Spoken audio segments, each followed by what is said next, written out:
I'm Andy Hopper, and I'm the House Representative for Texas District 64. As a representative, what do you believe is the single most important issue facing House District 64 today? Yeah, well, I mean, based upon the feedback that I get from constituents, which is really what matters here, is that what's important to the people of this district.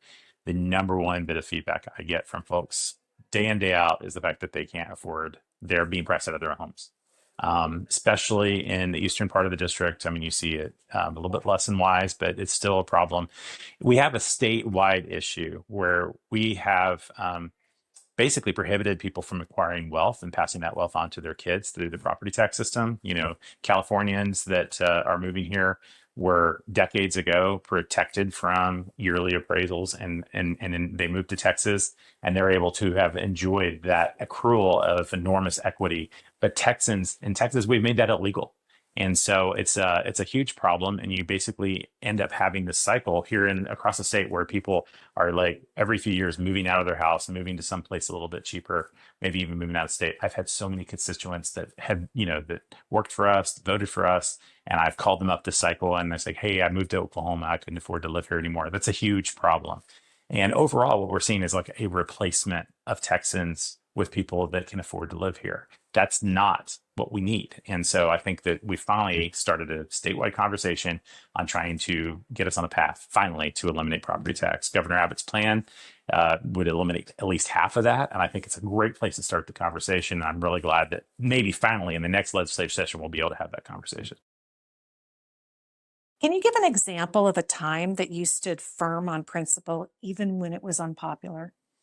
Yeah, well, the first thing that came to my mind when you said that is this last legislative session, our leadership decided that they were going to put Cecile Richards on a memorial calendar. Is this okay?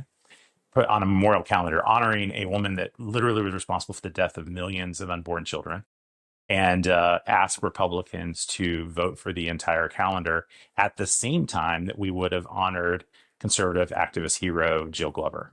And so, we basically said, you know what, the best way to honor Jill Glover is to vote down the local calendar, and that's what we did. And so, even though it was difficult, even though it was very unpopular, and probably the most unpopular thing we did that session, conservatives stood together and voted down an entire calendar worth of memorial resolutions to make sure that we honored the memory of Jill, and making sure that we in the Republican legislature are never going to honor a woman that advocated for and fought for the right of women to kill unborn children. What role should the state play in keeping taxes low while still funding essential services? I think the main thing that we need to understand is that taxes are going up at every level of government. At the state level, we've seen a 44% increase in state spending, even though we supposedly have all these constitutional and statutory protections to keep that from happening. There's all kinds of loopholes, as it turns out. You see the same things in local levels. I mean, basically, you are seeing property taxes increase, even though we're throwing billions of state money into property taxes. So even though like 2 years ago, before I came in, there was a $12.7 billion injection of state money to lower property taxes, once the dust settled, property tax revenue increased. That's not what you want to see. That's not what the state was paying for. So I think what you're going to see is a broad set of reforms to cap the growth of government, cap the growth of spending at every level of government, every political jurisdiction. I think you're going to see the state basically take ownership of funding public schools. I think M&O will be paid for by the state. I think you're going to see a broad set of changes, because I think that it's unsustainable where we're at right now, and people cannot afford it. It's just going up too fast.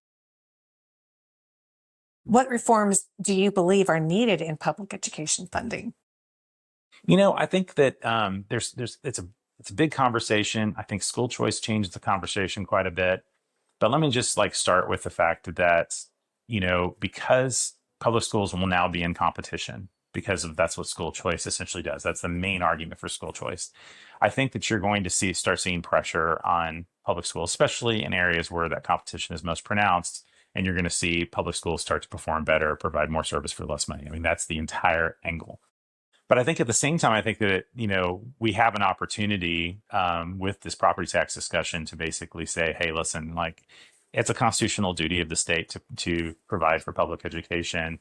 The state may actually just take on that responsibility. And so maintenance and operation, M&O, will no longer be paid for by local property tax revenue. And that gets the local jurisdictions out of that. It's about 45% of your property taxes.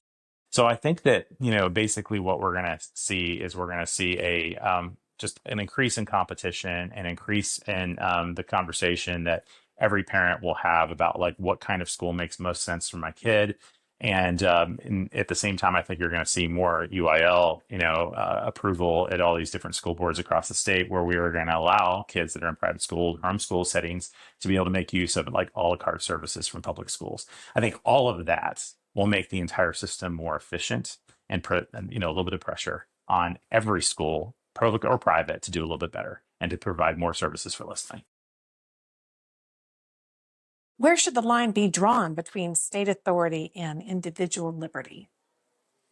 Well, it's the role of government to protect the liberty of the people. That's the reason why we have government. We decided that, as people, we were going to suffer the ills of government in order to, come together and build, a institution that has the power over us. It's terrifying in a way. So anyways, my view is that we should, as citizens, always stand at the ready to make sure that we hold our government accountable.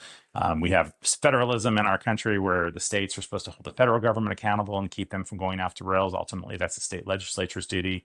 But the reality is we have local governments and individuals to make sure that, we at all times have, Article 1, Section 2 of the Texas Constitution says that the people of Texas are represented free and independent, free and sovereign state, and then retain at all times the right to alter or abolish their government.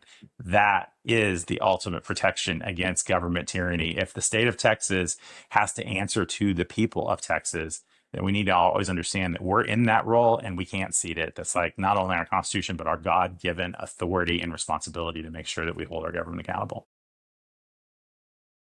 How should the state address aging water infrastructure, including reservoirs, pipelines, and rural water systems?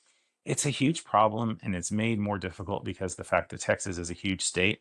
We have really plenty of water, but it's all in the wrong place in many cases, and it needs to move to the right place, and it falls at the wrong time. We also, and we not as bad a situation as some other states that are much older. Like Texas is a fairly young state, so I think that we can get ahead of this, but I think that the state let this languish for far too long. So aging infrastructure is a big problem. We're seeing the state put in billions of dollars.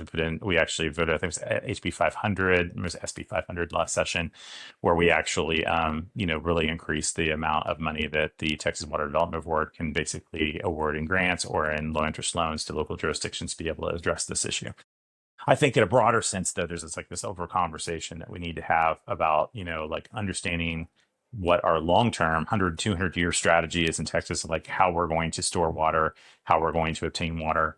One of the things a lot of folks don't know is that like some of the infrastructure that we think we have there are long-term bits of infrastructure, like lakes are not long-term infrastructure in terms of centuries. 100, 200 years from now, many of our lakes are going to have much lower volume because they've been filled with silt. And I think that we're going to have to basically figure out, like, how do we understand the hydrology of our underground reservoirs? I mean, 18 billion acre feet, 18 billion acre feet, I think is what we have, and groundwater reserves. That's the amount of money or water that we can hold underground. I think we need to really explore what we can do. So it's called aquifer storage and recovery, is a way that we can actually store water underground in different aquifers where it makes sense to do so. And I think that also provides an interesting transport mechanism because that water tends to flow around in sands. And so it's something like God kind of created this. And I think we need to understand it a whole lot better. What personal experience most shaped your desire to return and serve? Well, I tell you what, I think the encouragement of seeing what's in the art of the possible when a dozen or 24 conservatives are willing to stand together and say no to the swamp. I think that we're on a trajectory where we have a real possibility of reforming the Texas House and the Texas legislature. I'm cynical about our ability to reform Congress, but I think that we can fix Texas. And so the last thing we need is to have conservatives back down right now, because this is the time. Like 2 sessions ago, we had maybe 4 or 5 conservatives that were willing to fight on the floor. This session, we had more than a dozen that were willing to fight on the floor. It doesn't take a majority. It takes a very incorrigible minority, right, to be able to change things for the better. And I think we're on a tipping point where we can probably do that in the Texas House. So that's what encourages me. So we just need to keep fighting. Great. Thank you so much. Sure. Thank you.